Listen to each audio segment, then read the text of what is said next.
والدین کے ساتھ نیکی کا معاملہ کرنا. رب کریم نے بھی ارشاد فرمایا وبالوالدین احسانا کہ تم اپنے والدین کے ساتھ حسن سلوک کا معاملہ کرو، حتیٰ کہ اگر وہ کافر اور مشرک بھی ہوں تو بھی ان کے ساتھ اچھے انداز سے زندگی گزارو. وصاحبہما فی الدنیا معروفا، دنیا کے معاملات میں ان کے ساتھ اچھائی کا معاملہ برتو. چنانچہ ایک بڑے بزرگ تھے جو صاحب دعا تھے، مستجاب الدعوات تھے. ایک بندہ بہت ہی پریشان حال تھا. اس نے سوچا کہ بھئی میں ان کے پاس جاؤں گا، سنا ہے کہ ان کی ہر دعا قبول ہوتی ہے.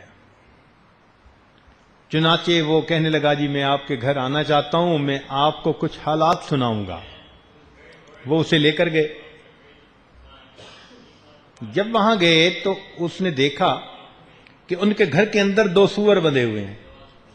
بڑا حیران ہوا، اللہ کا ولی، اتنا مقام کہ مستجاب الدعوات، سور بندھے ہوئے ہیں.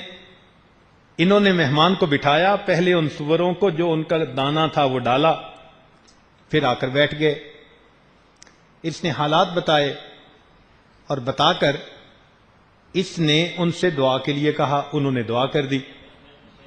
جب ذرا بات بڑھی تو اس نے پوچھا کہ جی آپ کو اللہ نے یہ مقام دیا، بڑے بڑے مشائخ نے تصدیق کی، یہ آپ کو مقام کیسے ملا؟ تو اس وقت ان کی آنکھوں میں آنسو آ گئے. کہنے لگے تم نے دیکھا کہ جب میں آیا تو میں نے 2 جانوروں کو دانہ ڈالا؟ کہنے لگے ہاں.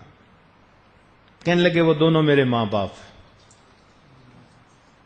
لیکن ایک مرتبہ اللہ کی شان میں ان دونوں نے ایسا گستاخانہ کلام کیا کہ اللہ نے ان کی شکلوں کو مسخ کر دیا، ان پر اللہ کا عذاب آ گیا.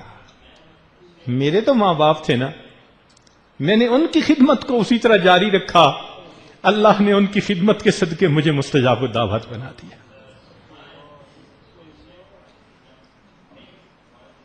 آج کل کے نوجوان اپنے ماں باپ کو کچھ سمجھتے ہی نہیں ہیں.